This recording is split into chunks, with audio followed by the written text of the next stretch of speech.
neighborhood champion boxing in sports. In boxing, you find a way to win or you find a way to lose. Deontay Wilder is hinting at a comeback, but he's talking in code. But what we do know is before the Tyson Fury fight, the second fight, Wilder wasn't speaking as if he was going to stop boxing or retire. We know if Wilder chose to retire, everything that he wanted to accomplish, he's already done that, which is just being able to take care of his daughter and his family. This man's worth over $100 million. He's won, in my opinion. He can walk off into the sunset. He's earned that right.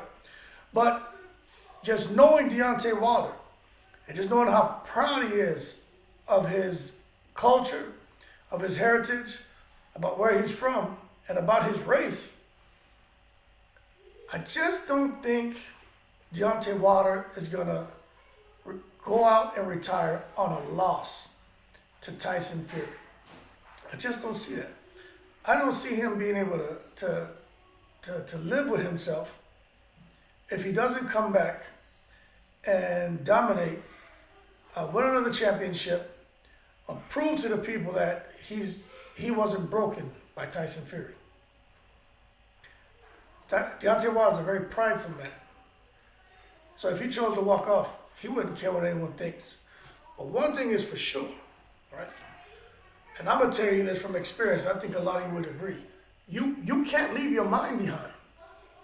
So if you feel there's something that is unresolved, no matter how much you try to run from that, your mind's with you. So you'll always be miserable. You'll always feel like, you know what, I could have done more. And he doesn't strike me as someone who is okay with that. He's going to want to, that's why he fought Tyson Fury the second time. He wanted to make sure, okay, I believe you cheated. You're going to show me. And in that second fight, Tyson Fury showed him. But Deontay Wilder showed us what he was about to. He has nothing to feel bad about. But I just don't think he's going to sit there and allow himself to kind of like just roll over for what he feels is, as you know, and this is his words now, that more like rolling over for like a slave to the master. You know, now he's not a racist. Some people say he is. I don't think he is, but he's from Alabama, and I kind of understand just the history and kind of just how it is out there even today, man. You know, it's a lot of racial tension. But with him, I just can't see him being okay with that.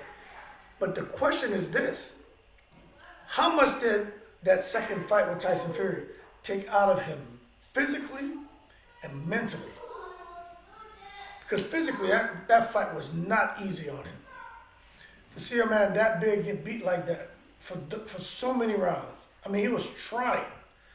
I mean, he was trying with everything he had to win that fight. It just wasn't going to happen. You know?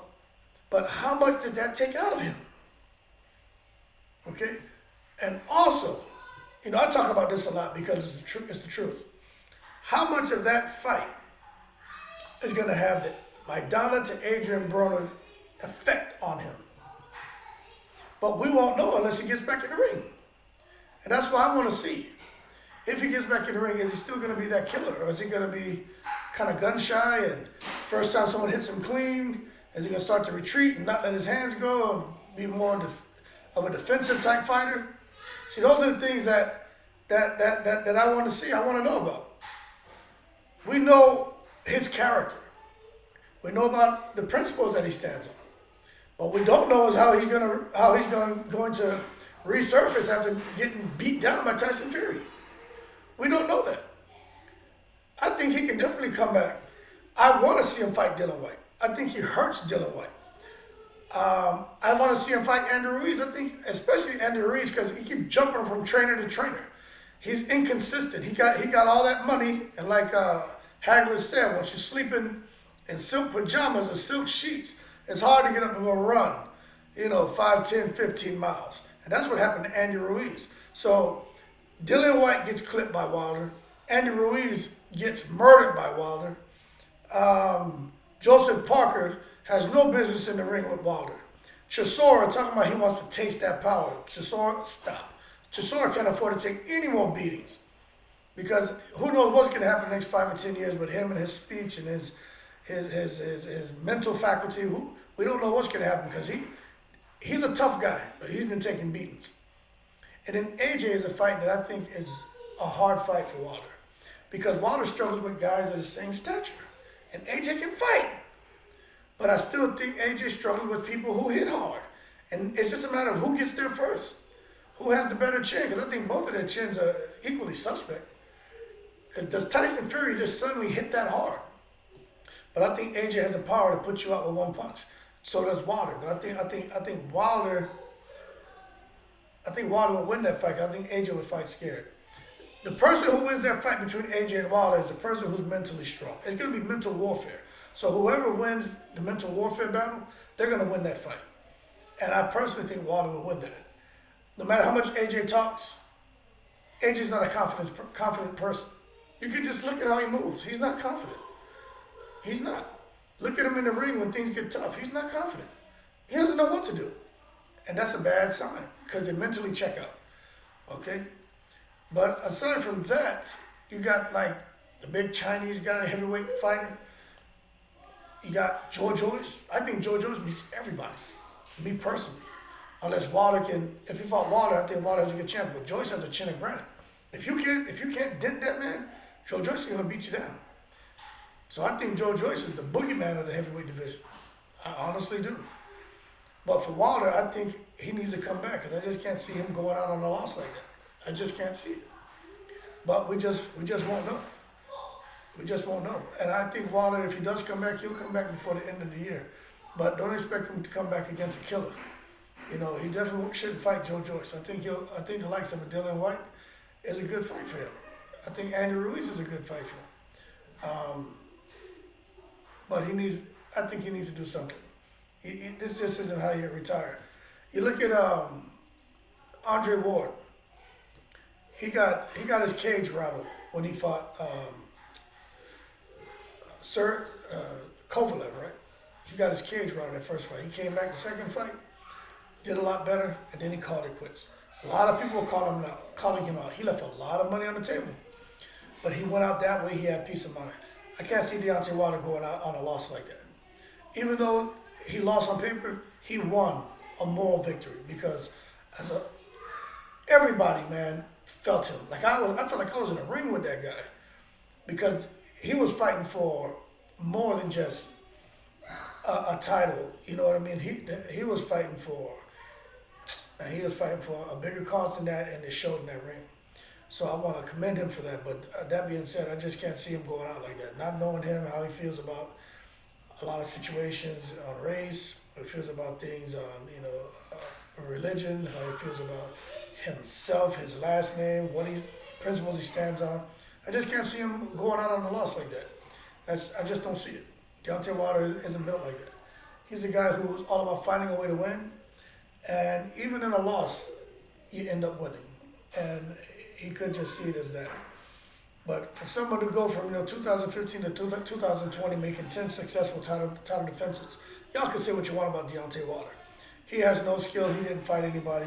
He'll knock it off. That man deserves some respect. Like, put some respect on his name. He deserves it. But we'll see if he comes back. But I tell you what, ain't nobody really calling him out. They may throw his name out there a little bit to clutch it, but nobody really called him out because that last fight with Tyson Fury should scare everybody. Because if you aren't as big as him, if you can't box like Tyson Fury, if you can't keep him at bay, you don't stand a chance against Deontay Wilder. And those heavyweights know it. And I definitely don't see Deontay Wilder dropping down to 210, 211 to fight bridgeweight for a bridgeweight title. He's not doing that. But I definitely think he needs to be careful with all that weightlifting if he's going to continue to fight because it's just not necessary. He didn't need it before. He didn't need it then. And I understand he wanted to bulk up to be able to, kind of try to boss or move Tyson Fury around the ring and not allow Tyson Fury to be the weight bully. But I'm not sure that played to his advantage. I think that caused him to fatigue really quickly. If any of you have ever lifted any weights, back in the day I used to lift a lot of weights as well as box. But when you're lifting those weights and then you go in there to train and box, man, your arms are heavy, the fatigue sets in a lot faster, it can tend to cramp, and then over a period of time, man, you get a lot of wear and tear. And like me, I've had rotator cuff surgery and bicep tendon reattached on the right and left arm. And that's just from boxing and lifting weights. I'm right-handed, but I fought southpaw. So I worked the right arm more than I would have if I would just fought in the orthodox stance. And I'm paying for that. So I look at Wilder doing this, and he's in an advanced age. He's in an advanced age. That's my son trying to come in here. He has to be very careful. But that being said, leave your 2 cents. Let me know what you think. I think Deontay Wilder is great human being. He's just passionate, but I have a strong feeling he's going to return. He's going to return this year. Against who, I don't know, but I think he is going to return, because he's talking about being stronger together. That within the eye of the devil, we're stronger together. Something about within the eye of the devil. I'm not sure what he means by that. But I'm sure within the coming months, we'll find out, because now that he's kind of opened up that aperture a bit and kind of come through it, we're going to see exactly what his intentions are. And if Malik Scott starts talking, I think his name's Malik Scott, right? But if he starts talking, then there's something brewing. And I'm going to do another video on that, because I'm not sure if he needs to stay with Malik Scott, but at the end of the day, you can't keep bouncing around. You can't keep bouncing around from trainer to trainer. I mean, it's not like you're coming up playing in AAU basketball or AAU, soccer, football, baseball, and these different coaches get a touch on you. You get different looks, different styles, different experiences. Then you go off to the professional ranks. You have all this experience. But now you're a professional, and you're just inconsistent. Everybody has a different style, a different philosophy, and they keep remolding you, changing you, tweaking you. And I just think that's not good for someone at the point that he's in his career.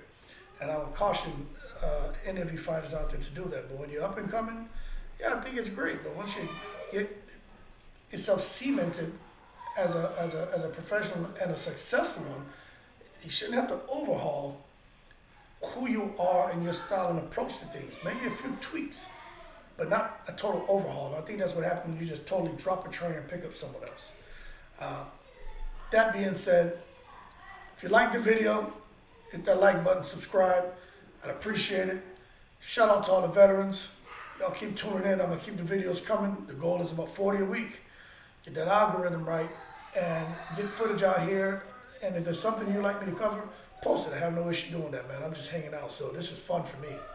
That being said, shout out to all the veterans. Y'all keep safe. Love for all, hate for none. And as always, I'm in the breeze.